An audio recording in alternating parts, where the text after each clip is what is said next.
రాష్ట్ర సాహిత్య academy chairman గా ప్రముఖ కవి రచయిత నందిని సిద్ధారెడ్డిని నియమిస్తూ ఉత్తర్వులిచ్చింది సర్కార్. నిర్లక్ష్యం చేయబడిన తెలంగాణ సంస్కృతిని వెలుగులోకి తీసుకొచ్చి ప్రజల చెంతకు చేర్చుట్లా సిద్ధారెడ్డి ప్రముఖ పాత్ర పోషించిండు.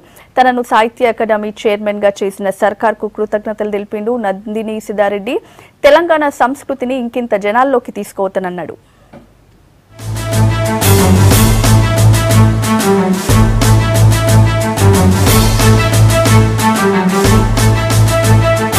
తెలంగాణ సాహిత్య అకాడమీ ఫస్ట్ చైర్మన్ గా ప్రముఖ కవి రచయిత నందిని సిద్ధారెడ్డిని నియమించిండు సీఎం కేసీఆర్. సిద్ధారెడ్డి మెదక్ జిల్లా బందారం గ్రామంలో 1955లో పుట్టిండు. మెదక్ జిల్లాలో ఉన్న బందారం, వెల్కటూర్, సిద్దిపేటలలా చదువు పూర్తి చేసిండు. అటెన్కా ఉస్మానియా యూనివర్సిటీలా ఎంఏ పూర్తి చేసిండు. ఆధునిక తెలుగు కవిత్వంలా సూర్యుడు అనే అంశం మీద 1981లా ఎంఫిల్లా పట్టా పొందిండు. 1986లా ఆధునిక కవిత్వం వాస్తవికత, అది వాస్తవికత మీద పరిశోధనలు చేసి పీహెచ్డీ పట్టా అందుకున్నాడు నందిని సిద్ధారెడ్డి.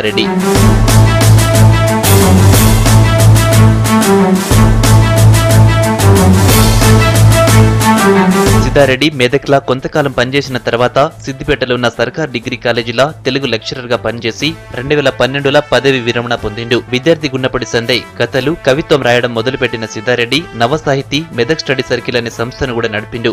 మంజీరా రచయితల సంఘం ఏర్పాటు చేసి పలు సాహితీ కార్యక్రమాలను నిర్వహించడంతో పాటు మంజీరా బులెటిన్ కు సంపాదకత్వం వహించి 7 కవితా సంకలనాలను వెలువరించిండు.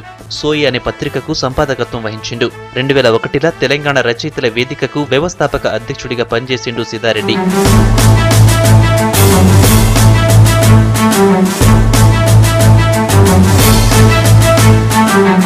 1997 ఆగస్టులో కేవలం ఒకే ఒక గంట టైంలో ప్రత్యేక తెలంగాణ ఉద్యమం ఆవశ్యకతపై సిద్ధారెడ్డి రచించిన కవిత నాగటి సాలల కవితగా ప్రసిద్ధి చెందింది. ఈ కవితలా సిద్ధారెడ్డి తెలంగాణ సంస్కృతి మొత్తాన్ని వివరించిండు.